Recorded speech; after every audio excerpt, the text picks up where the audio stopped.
ಕಾಂಗ್ರೆಸ್ ಸರ್ಕಾರದ 5 ಗ್ಯಾರಂಟಿ ಯೋಜನೆಗಳಲ್ಲಿ ಒಂದು ಗೃಹಲಕ್ಷ್ಮಿ ಯೋಜನೆ.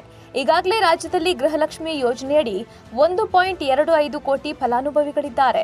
ಪ್ರತಿ ತಿಂಗಳು ಸಂದಾಯ ಆಗ್ತಿರುವ 2,000 ರೂಪಾಯಿ ಹಣವನ್ನು ಇನ್ನಷ್ಟು ಸದುಪಯೋಗಪಡಿಸಿಕೊಳ್ಳುವ ನಿಟ್ಟಿನಲ್ಲಿ ಗೃಹಲಕ್ಷ್ಮಿ ಸಂಘಗಳನ್ನು ರಚಿಸಲಾಗುವುದು ಅಂತ ಮಹಿಳಾ ಮತ್ತು ಮಕ್ಕಳ ಅಭಿವೃದ್ಧಿ ಖಾತೆ ಸಚಿವೆ ಲಕ್ಷ್ಮೀ ಹೆಬ್ಬಾಳ್ಕರ್ ತಿಳಿಸಿದ್ದಾರೆ.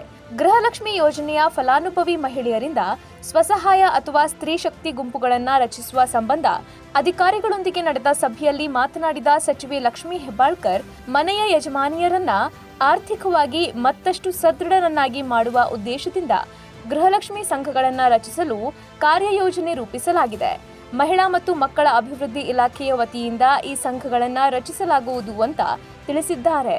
ರಾಜ್ಯದಲ್ಲಿ ಈ ಹಿಂದೆ ಮೋಟಮ್ಮನವರು ಮಹಿಳಾ ಮತ್ತು ಮಕ್ಕಳ ಕಲ್ಯಾಣ ಸಚಿವರಾಗಿದ್ದಾಗ ಸ್ತ್ರೀ ಶಕ್ತಿ ಸಂಘಗಳನ್ನು ಹುಟ್ಟುಹಾಕಿ ಮಹಿಳೆಯರಲ್ಲಿ ಆರ್ಥಿಕ ಕ್ರಾಂತಿಕಾರಿ ಬದಲಾವಣೆಗಳನ್ನು ತಂದಿದ್ರು.